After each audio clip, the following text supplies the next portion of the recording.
Can you hear me now? What if the most harrowing war film ever made wasn't just a Soviet anti-war statement, but a cinematic exorcism of collective trauma, forged in psychological extremity and historical reckoning? Come and See 1985 didn't simply depict the horrors of Nazi occupation in Belarus. It weaponized realism to shatter audience complacency. Today, we reveal 15 of the weirdest, most unsettling, and least known facts about Come and See, from the terrifying authenticity of its gunfire to the haunting real-life survivor who guided its vision. And yes, there's a bonus fact so obscure, even most film scholars don't know it. If you're ready to look beyond the screen into the soul of cinema's most devastating war film, smash that subscribe button, and let's dive in. The boy was a complete unknown and never acted again. It wasn't a trained child star who played Flyora, the wide-eyed Belarusian boy thrust into hell. It was Alexei Kravchenko, a 14-year-old non-actor plucked from obscurity in Minsk. Director Elem Klimov didn't audition him for talent. He studied his face, his silence, his vulnerability. Kravchenko had never performed before, and after Come and See, he never would again. The psychological toll was too great. During filming, he reportedly suffered nightmares, dissociation, and emotional exhaustion so severe that crew members feared for his well-being. Klimov insisted on realism over rehearsal, often withholding scenes from Kravchenko until moments before filming to capture raw, unfiltered terror. The result? A performance so authentic, it feels less like acting and more like witnessing. Decades later, Kravchenko admitted the role haunted him into adulthood. He didn't return to acting not out of disinterest, but because the experience was too consuming, too real. What audiences saw as brilliance was, in fact, spiritual erosion captured on celluloid. The director used real trauma survivors as historical consultants. It wasn't just research that grounded Come and See. In truth, it was living memory. Klimov embedded actual survivors of Nazi atrocities into the production as unofficial advisors. Most notably, Ales Adamovich, co-author of the sourcebook I Am from the Fiery Village, was a Belarusian writer who himself escaped a massacre as a teenager. He didn't just provide notes, he sat on set, correcting details, the angle of bayonets, the way villagers screamed, even the specific chants of German soldiers. Klimov treated these survivors not as consultants, but as moral compasses. Every frame had to honor their pain. This blurred the line between filmmaking and testimony. In one harrowing scene, the burning of a church filled with women and children, Adamovich quietly wept off camera, whispering that it was exactly like Hayton. The crew fell silent. The weight wasn't performative. It was ancestral. What viewers experience as historical fiction is, in many shots, reconstructed memory. Klimov didn't want to dramatize war, he wanted to resurrect its ghosts, so we'd never forget them. The sound design included actual World War II-era weapon.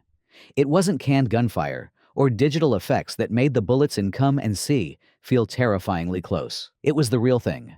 The sound team fired authentic German and Soviet rifles from World War II, just off camera to capture live acoustics. Every crack, echo, and ricochet was recorded on location in Belarusian forests and villages, often with the actors unaware of when shots would ring out. This wasn't just for realism, it was psychological warfare on the cast. Kravchenko's flinches weren't acted. They were instinctive. The sound designer, Vladimir Popov, later explained that modern replicas lacked the soul of the original weapons. They sourced decommissioned Karabiner 98Ks and PPSH 41s, loaded them with blanks, and fired them through trees, stone walls, and open fields. The result?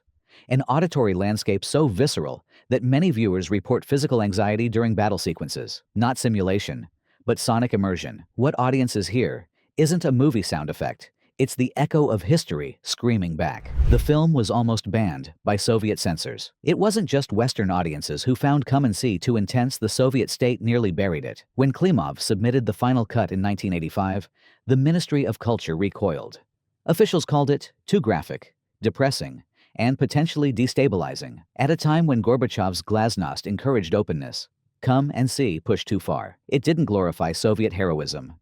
It depicted innocent civilians, especially children, as helpless victims. Worse, it showed collaboration, moral ambiguity, and the psychological collapse of its young hero. For weeks, the film sat in limbo. Klimov, however, refused to cut a single frame. He argued that sanitizing horror would betray the truth of the Nazi occupation in Belarus, where over a quarter of the population perished.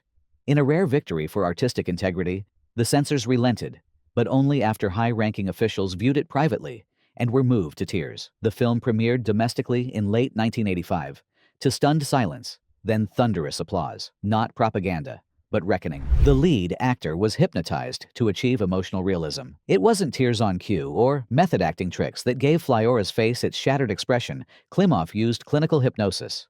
Before key scenes, especially the climactic sequence where Flyora stares blankly into the camera after witnessing mass murder, Kravchenko was guided into a trance by a professional hypnotist on set. The goal? To bypass performance and tap into a primal state of shock. Klimov believed that traditional acting would dilute the horror. Only a mind unguarded by ego could transmit pure trauma. During the hypnosis sessions, Kravchenko was told to remember nothing, feel everything. The camera rolled while he floated in dissociation. Crew members described the set as eerily quiet, as if filming a ghost. Afterward, Kravchenko often couldn't recall what he'd done. This technique was unprecedented in Soviet cinema and remains controversial. But the result is undeniable. That final stare isn't a look, it's a void, not acting, but haunting. The village burned in the film was a real abandoned settlement. It wasn't a set constructed for destruction. It was a ghost town, resurrected for sacrifice. The village featured in the massacre sequence was Perekody, a real abandoned Belarusian hamlet, long since reclaimed by forest. Klimov chose it not for convenience, but because its emptiness echoed the erasure of thousands of Belarusian villages during the war. The production didn't just burn props, they torched actual 18th century wooden homes, many of which had stood for centuries. Local historians protested, but Klimov insisted, if the film was to honor the dead, it must consume something real. On the day of the shoot, the crew held a moment of silence before lighting the thatched roofs. Flames engulfed the chapel, the schoolhouse, the barn structures that once housed families, now long gone. Smoke rolled over the marshes like a funeral shroud. What audiences see as cinematic spectacle was, in fact, a ritual of remembrance through destruction. Not fiction, but ash. Hitler's face was spliced from actual Nazi propaganda. It wasn't a look-alike or a deepfake.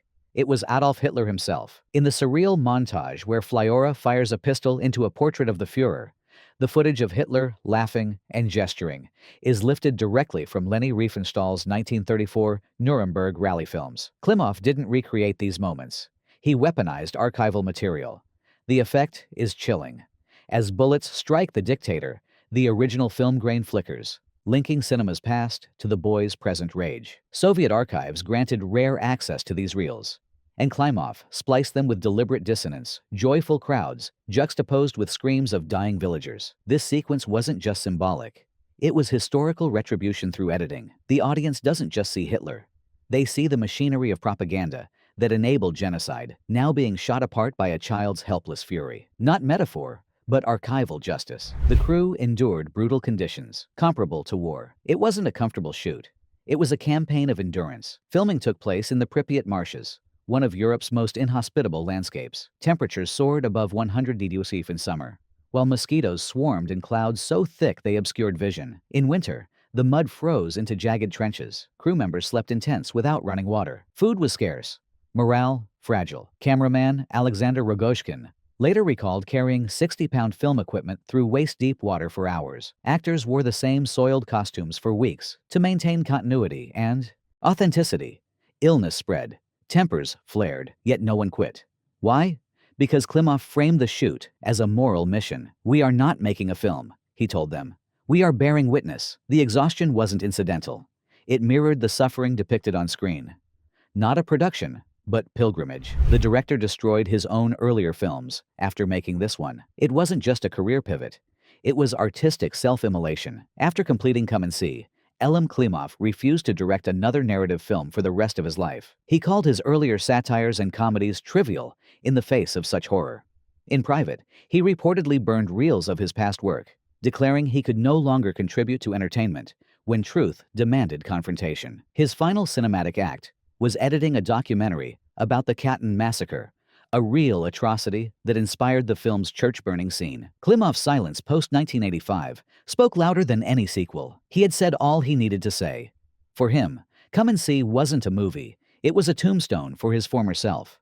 Not evolution, but erasure. Real locals played victims because actors couldn't handle it. It wasn't professional performers who screamed in the massacre scenes. It was Belarusian villagers who'd lived through war or lost family to it. When seasoned actors backed out, overwhelmed by the emotional weight, Klimov turned to the community. Elders who remembered Nazi raids, mothers who'd lost children, farmers whose land held mass graves, they stepped in front of the camera not for pay, but for remembrance. Their screams weren't rehearsed.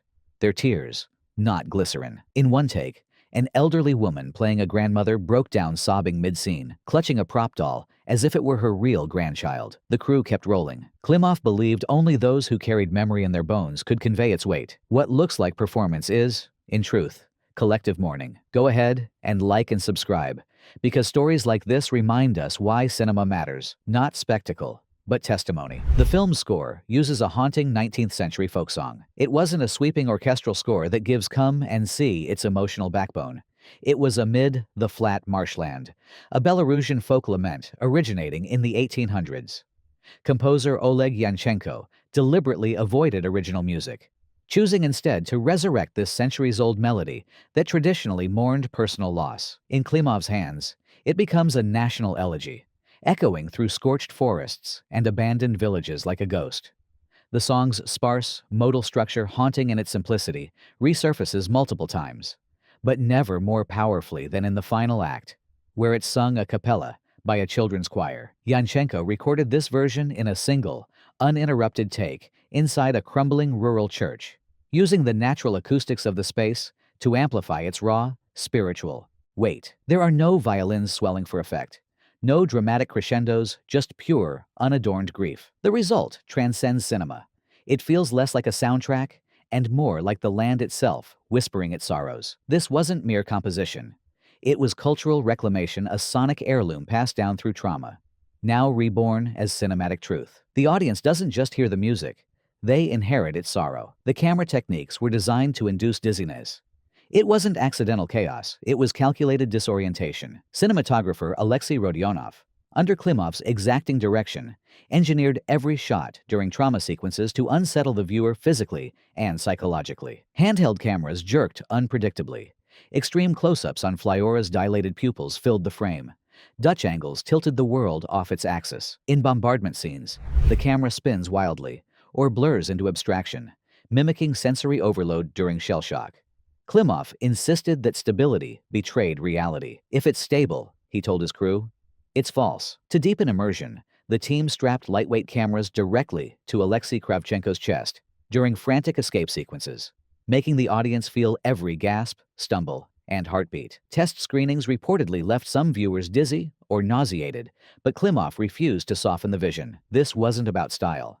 It was about empathy through discomfort. The audience isn't observing Flyora's descent into horror, they're dragged into it, stumbling alongside him. Not filmmaking as spectacle, but as visceral simulation. The result? A viewing experience that doesn't just depict trauma, it replicates it. Not cinema, but psychological vertigo made visible. The Nazis in the film spoke authentic German dialects. It wasn't actors phonetically mimicking German, it was linguistic archaeology. Determined to strip the Nazi antagonists of Hollywood caricature, director Elem Klimov enlisted historians and linguists to ensure every word spoken by German soldiers reflected the actual dialects, inflections, and military jargon used by Wehrmacht and SS units stationed in Belarus during 1943. Some dialogue was pulled verbatim from declassified interrogation transcripts and survivor testimonies. The chilling laughter during the barn-burning scene, based on a real eyewitness account from a village near Katyn. Even subtle details like the rhythm of shouted commands or the casual slang used between soldiers were meticulously reconstructed. Klimov's goal wasn't to demonize through exaggeration, but to terrify through accuracy. These weren't mustache-twirling villains. They were banal, efficient men speaking in regionally specific Bavarian or Prussian accents, making their cruelty all the more disturbing. The authenticity extended to pronunciation, tempo, and even pauses, crafted to feel unsettlingly natural. Not stylized evil, but bureaucratic horror in human form. What audiences hear isn't movie German, it's the real language of occupation, resurrected with chilling precision. Not fabrication, but forensic reconstruction. The final shot took 17 takes because the actor couldn't break down. It wasn't a quick cutaway or a simple close-up, it was a psychological excavation. The film's final image, Flyora, Staring blankly into the camera after mentally erasing Hitler required a depth of emotional void that even the exhausted Alexei Kravchenko couldn't initially access. Despite weeks of psychological strain and hypnosis-assisted scenes, the 14-year-old still carried traces of awareness in his eyes. Fear, confusion, even flickers of hope. Klimov refused to accept anything less than total dissociation. For hours, he kept the set silent, dimmed the lights, and withheld direction. No cues, no comfort. On the 17th take, after prolonged stillness, Kravchenko's body seemed to shut down. His breathing slowed. His pupils widened. He stopped blinking. The camera, fixed in an unrelenting close-up, captured not performance, but absence. Klimov never called cut. He let the silence linger until the boy's presence faded into emptiness. That 30-second shot consumed an entire day of filming. It wasn't acting. It was the moment a child's spirit retreated so deeply that the camera caught only the hollow shell left behind, not direction, but witnessing. The film inspired real war crimes investigations. Decades later, it wasn't just a cinematic masterpiece. It became a historical instrument. In the 1990s, following the collapse of the Soviet Union, researchers from Belarusian archives and international war crime tribunals began using Come and See as a visual reference to locate mass graves and reconstruct obliterated villages. Survivors, many in their 70s and 80s, watched scenes and pointed at the screen. That's where our well stood.